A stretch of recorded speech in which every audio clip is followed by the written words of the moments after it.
Assalamualaikum warahmatullahi wabarakatuh. Halo semuanya, balik lagi sama aku Alda Imelda. Di sini aku bakalan pasang Lego dari Zijah sambil ceritain film Final Destination Bloodlines yang ke-6. Itu sedikit ceritain tentang filmnya. Film ini tuh tentang sekumpulan orang yang selamat dari kematian. Jadi mereka dikejar-kejar sama yang namanya kematian. Oh ya, FYI, ini aku baru banget pulang dari nonton filmnya. Ini sekarang jam 5 lewat. Jadi aku akan cerita sambil pasang Lego. Jadi itu tadi pas nonton aku sama Latifah, temen aku, itu agak telat. Jadi kita pas sampai udah di scene si Stephanie, kalau nggak salah dia tuh mimpi buruk, mimpiin tentang kejadian yang dialamin sama neneknya si Iris. Nah, si Iris ini orang yang bisa melihat suatu kejadian buruk yang bakalan menimpa dia dan orang-orang yang sama dia di Skyview. Di sini nanti aku kasih bentuk tempatnya, dan iya nih di sini posternya. Lanjut.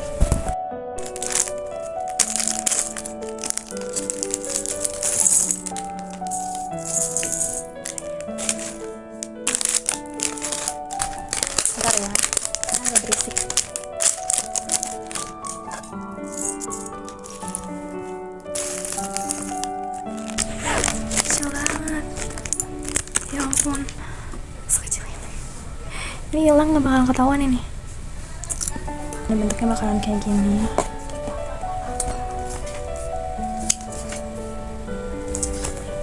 Orangnya dulu guys. Nah lanjut, si Stephanie ini dapat mimpi buruk tuh selama 2 bulan. Dia mimpiin hal yang sama terus tentang kejadian mengerikan itu.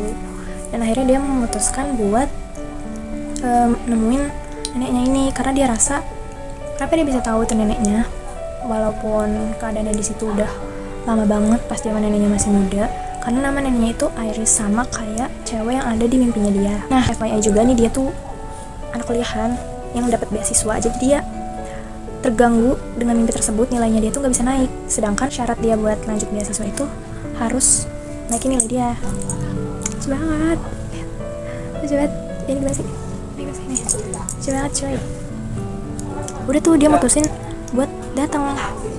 Pertama dia ke rumah pamannya, soalnya dia nggak tahu neneknya tuh di mana. Terus dia datang, dia malah ketemu bibinya dulu nih. Bibinya warning buat jangan bahas tentang neneknya, karena mereka tuh, si bibi sama si paman ini, bibinya aku lupa namanya siapa, pokoknya paman ini namanya Howard tuh nggak suka kalau misalnya ada orang yang ngomongin tentang ibunya. Si Iris ini ibunya Howard ini pamannya si Stephanie, itu ceritanya. Nah terus singkat cerita tuh dia udah ketemu deh sama pamannya ini. Nah pas ketemu, pamannya ya ngucapin hal yang sama buat jangan bahas tentang ibunya dia nih, si Iris, karena dia satu keluarga nganggep ibunya tuh udah gila, karena si Iris ini udah gak keluar rumah yang dia bangun selama bertahun-tahun. Untuk apa? Untuk menghindari yang namanya kematian. Itu si Iris ini nyeritain ke anak cucunya tentang cara kematian mereka. Jadi mereka merasa kalau si Iris ini emang udah gila gitu. Padahal emang dia bisa ngeliat cara kematian mereka. Nah lanjut, si Stephanie ini nyamperin neneknya, dan disitu neneknya udah tahu nanti dia setelah melihat si Stephanie itu, oh ya bentukan rumahnya tuh ya kayak pondok yang benar-benar seserem itu guys. Kalau aku nemu fotonya aku kasih unjuk fotonya di sini. Kalau nggak ada ya udah. Jadi gambaran pondok itu dari gerbangnya aja ya, gerbangnya itu gerbang besi berat, terus banyak ini kan pintu nih, di sisi sininya banyak kayu-kayu runcing ke arah luar, terus kayak sepanjang jalan ke rumahnya tuh kayak dari sini ke sini banyak banget alat-alat yang aneh, kayak serem deh pokoknya. Vibes-nya juga serem itu, kayak berasa nonton film horor, padahal lebih ke film emang horor sih sebenarnya. Cuman kalau di Final Destination yang sebelum-sebelumnya tuh nggak sampai horor itu rasanya. Terus karena si Stephanie ngerasa si neneknya emang gila ya jadi mutusin buat pergi lagi, tapi ditahan sama neneknya, karena neneknya bisa tahu kalau bakalan ada kematian bakalan ngejar dia di situ. Nah, karena si Stephanie udah merasa nggak masuk akal sama yang diceritain neneknya, setelah dikasih bukunya juga, hasil dia mutusin maksa buat keluar. Tapi si neneknya itu pengen buat dia percaya. Jadi Itu kan emang gak keluar di pondok ya selama bertahun-tahun, entah berapa tahun, pokoknya dari dia masih sekitar umur 20-an sampai sekarang udah 40 tahun lebih pokoknya.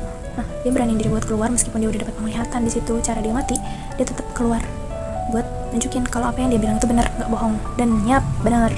Terjadilah kematian pertama dari si Iris ini. Cara itu ketusuk ya ketusuk antena rumahnya dia, nggak masalah.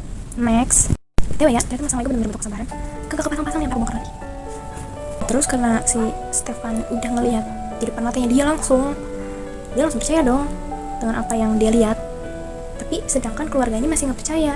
Si paman, bibi, saudara-saudaranya sama ayahnya masih nggak percaya tuh sama itu. Terus lanjutlah, setelah pemakaman si Iris, ibunya datang. Nah, ibunya ini ternyata udah pergi lama, meninggalkan mereka, kabur lah istilahnya. Terus pas pemakaman si Iris nih, ibunya si Stefani datang. Aku lupa namanya siapa, karena emang gue perhatiin sama guys selama nonton tuh was-was sama kejadian-kejadian yang bakalan terjadi di situ. Kayak nomor 1, nomor 2 lah, sekian.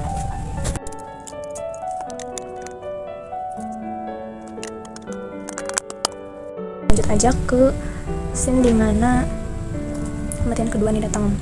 Jadi pas si Stefani lagi baca-baca buku yang dari neneknya, pas banget sama dengan kejadian selanjutnya yang bakalan datang. Nah, jadi si keluarganya itu ngadain apa ya kalau di luar negeri, kayak intinya pada makan bareng deh pas siang-siang tuh kejadiannya. Nah, trailernya ada di situ, aku langsung kayak wah ini nih yang ada di trailer.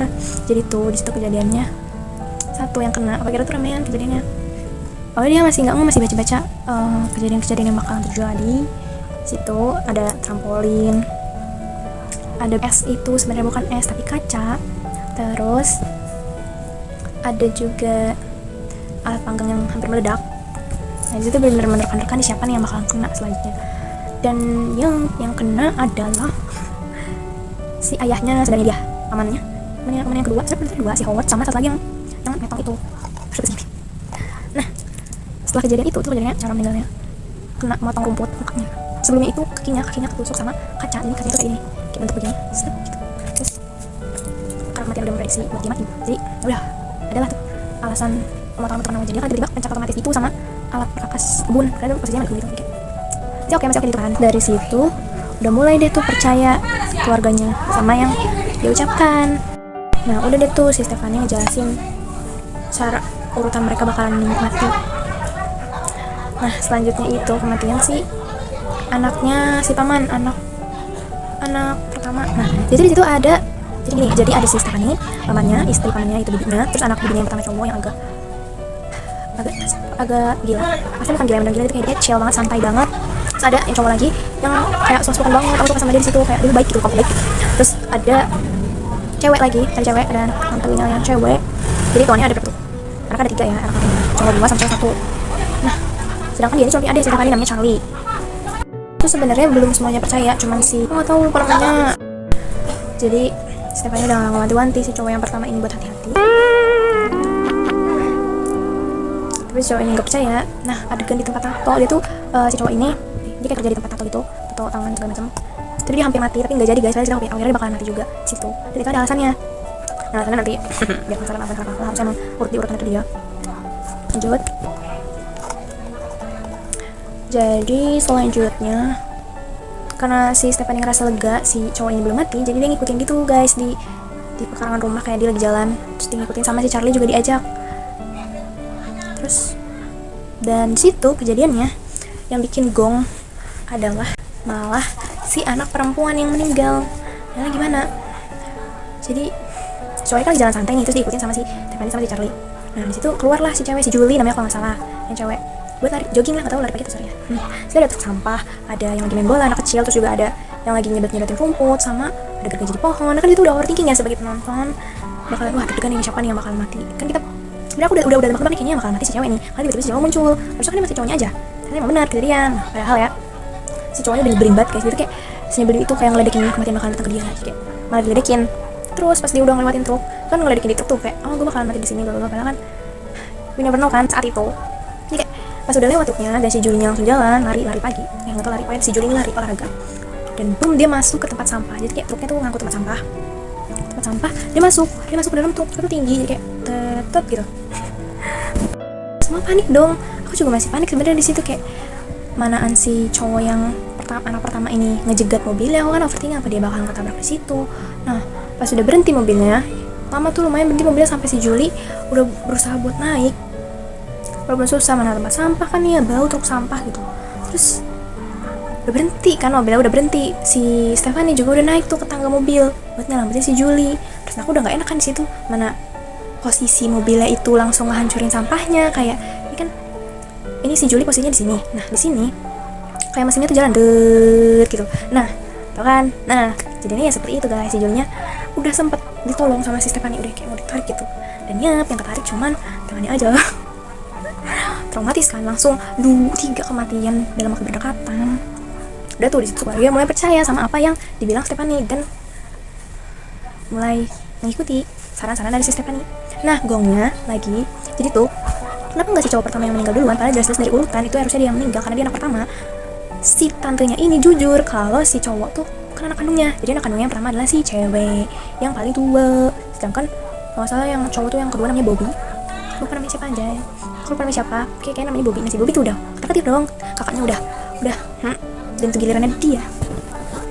Oke, dia udah pasrah, udah kayak aku harus apa gitu ngomong ke si Stephanie.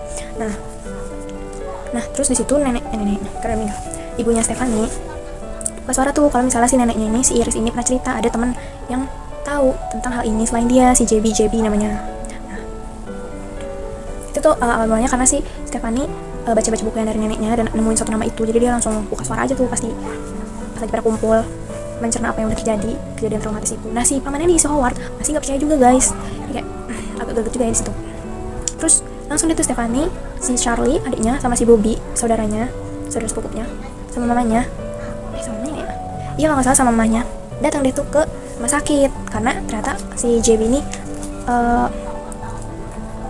ada pemeran di final Disney itu sebelumnya yang suka jadi pengantar mayat gitu. Kayak kerja di rumah sakit intinya. Udah 3 menit.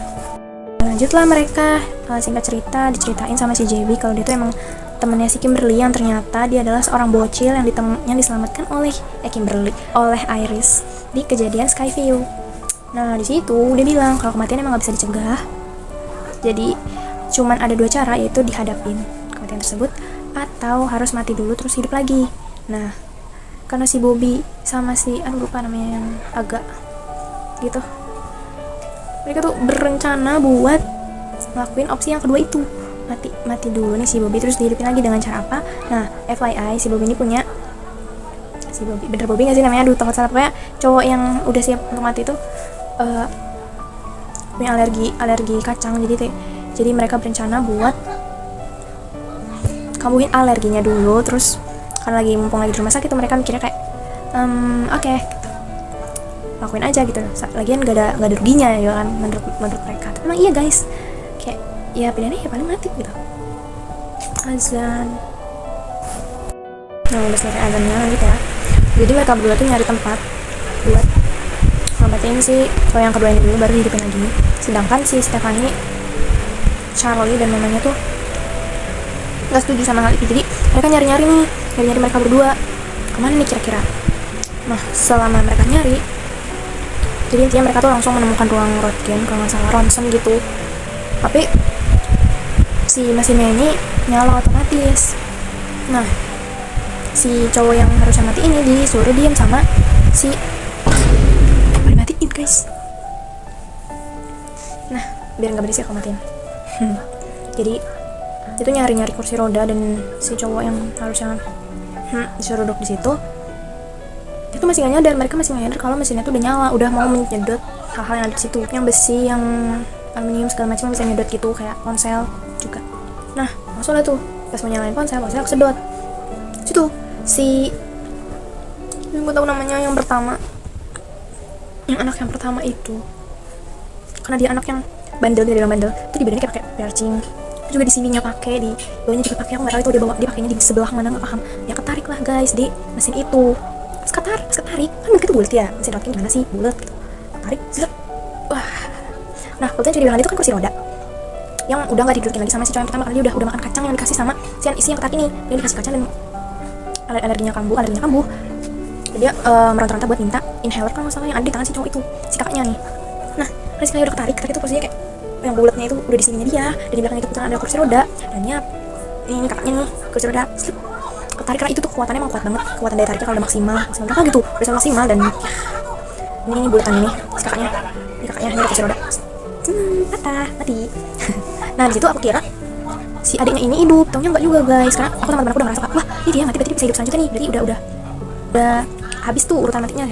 Ternyata pas mereka berdua jeblak, oh ya sebelum mereka ke 6 ruangan itu, mereka tuh ngambil snack kacangnya tuh di kotak yang kotak itu pokoknya yang ada bau, ada pernya yang tiap makanan keluar jatuh pluk harus keluar dari itu kan, nah itu dia gitu ya. Aku nggak tahu namanya. Jadi kalau mesinnya udah dikerak sebelumnya, si pernya tuh keluar dari mesin. Kalau udah ketarik kan itu kan mesinnya bisa narik bentuk benda-benda yang berbahan besi kan bahan besi.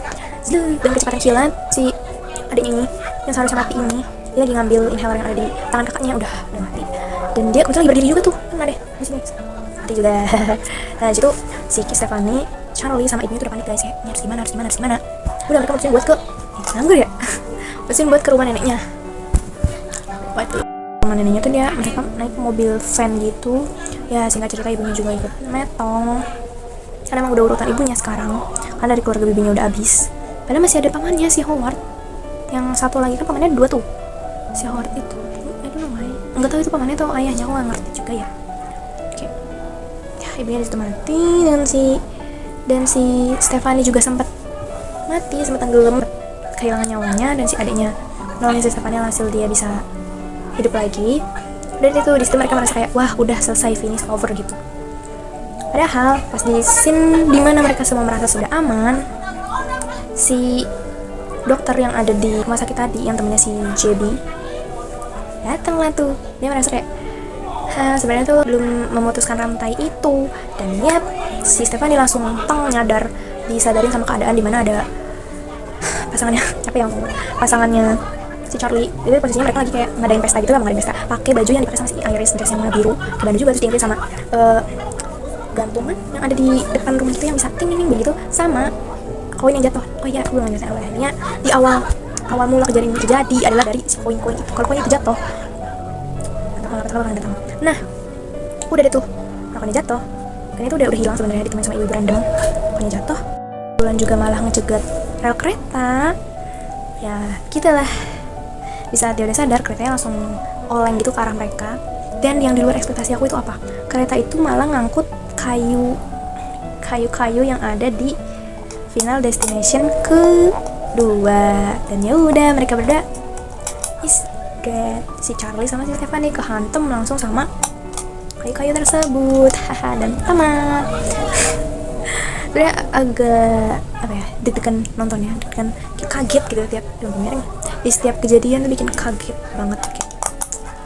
Kan sebelumnya nontonnya cuma di HP gitu kan, tapi pas di layar sebesar itu kayak wow gitu, wow banget. Jadi nggak gitu guys, bingung lanjutan gimana sih. Ceritaku masih bisa dicerna nggak ya orang gue ini mas abis maghrib ya. Rate-nya buat aku 8/10 sih buat semuanya overall. Buat dari segi ketakutan ya 9, ngeri guys. Yang scene yang paling wah menurutku tuh yang masuk ke rotken itu, kayak ini benar-benar perlahan-lahan banget guys.